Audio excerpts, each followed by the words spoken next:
সুপ্রভাত বন্ধুরা, welcome back to my channel. এখন বাজে ভোর 4:30। আমি উঠে পড়েছি। আপনাদের সঙ্গে একটু বাইরের পরিবেশটা দেখানোর চেষ্টা করছি। সবে আলো ফুটে উঠছে।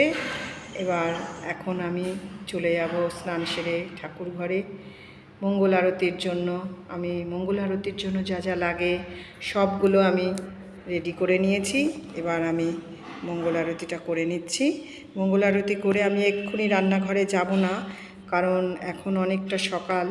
এত তাড়াতাড়ি রান্না করব না। মঙ্গল আরতি করে ভগবানকে বাল্যভোগ দেব, দিয়ে আমি মালা জপ করব এবং মালাটা জপ করে আমি রান্নাঘরে চলে যাব। বন্ধুরা, রান্নাঘরে চলে এসেছি। অনেকগুলো রান্না আমার হয়ে গেছে, আর একটু আজকে গল্প করতে করতে রান্না করার ইচ্ছে হলো, তো আমি কড়াই তেল দিয়ে পাঁচফোড়ন দিয়ে দিয়েছি। আজকে আলু পোস্ত করছি, কিন্তু এই আলু পোস্তর প্রিয় নয় এরম মানুষ খুব কম আছে। পোস্তটা সকলেই ভালোবাসে, সে আলু দিয়ে হোক, ঝিঙে দিয়ে হোক, অন্য কিছু দিয়ে হোক। আমাদের বাড়িতে তো আলু পোস্তটা একেবারে মনে হচ্ছে মাংসের থেকেও এরকম আমিষ আহার যারা করে আমাদের পরিবারে, আমার বাড়িতে করে না বা আত্মীয় স্বজনের মধ্যে দেখেছি যে পোস্তটা খুব প্রিয়। এদেশিদের কাছে তো বিশেষ করে এই পোস্তটা খুব প্রিয়। আমি এই পোস্তটায় একটুও মানে জল তো দেবো না, আলুটা ভেজে নেব ভালো করে। আর এই পোস্তটার মধ্যে আমি হলুদও দেব না, কারণ আমাদের বাড়িতে হলুদের দিলে পোস্ত কেউ পছন্দ করে না। হলুদের গন্ধতে নাকি পোস্তর গন্ধটা চলে যায়। পোস্তর একটা আলাদা গন্ধ আছে, সেটা সত্যি। তো পোস্তটা আলুটা আমি ভাজা ভাজা হয়ে এসছে। এবার আমি একটু নুন দিয়ে দিলাম। নুন দিয়েও আরেকটু নাড়াচাড়া করে নেব, ভালো করে ভেজে নেব লাল করে।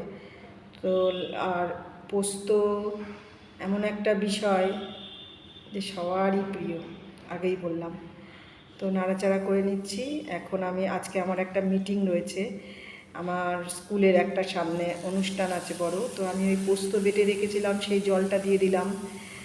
আমি এক্সট্রা জল দেব না, পোস্ত বাটতে যেটুকু জল রেখেছে সেইটুকু জল দিয়েই আমি পোস্তটা করব। আমার নেড়ে ছেড়ে একটু ঢাকা দিয়ে দেবো। তো আমি সেই অনুষ্ঠানের যে পরিকল্পনা করার জন্য আমরা সমস্ত কর্মীরা এক জায়গায় হব। তো আমি রান্নাটা সেরে নিয়ে ভোগ নিবেদন ভগবানকে করে দিচ্ছি।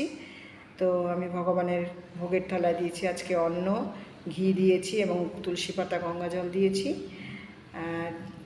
এবং তারপরে আমি দিয়েছি ঢ্যাঁড়স আলুর একটা সবজি, যেটা আমি ধনে গুঁড়ো দিয়ে করেছি। ভালোই হয় ধনে গুঁড়ো দিয়ে করলে বন্ধুরা। আর আমি দিয়েছি এক বাটি ডাল। সেই ডালটা আমি শুকনো লঙ্কা, রাঁধুনি, তেজপাতা ফোড়ন দিয়ে করেছি। একটু মিষ্টি অবশ্যই দিয়েছি, নিরামিষ রান্নায় মিষ্টি দিতেই লাগে। আর দিয়েছি আলু পোস্ত। আর এই পাঁপড়টা আমি কড়াতে তেল ব্রাশ করে নিয়ে তারপরে আমি পাঁপড়টা ভেজেছি, ছাঁকা তেলে ভাজিনি। আর দিয়েছি জল। আর সকলে তোমরা এই ভোগ প্রসাদ দর্শন করো বন্ধুরা। ভোগ প্রসাদ দর্শনে অবশ্যই দুর্ভোগ কাটে।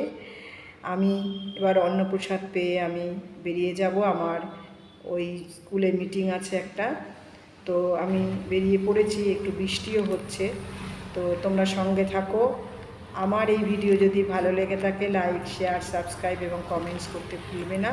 দেখা হবে পরবর্তী ভিডিওতে। রাধে রাধে।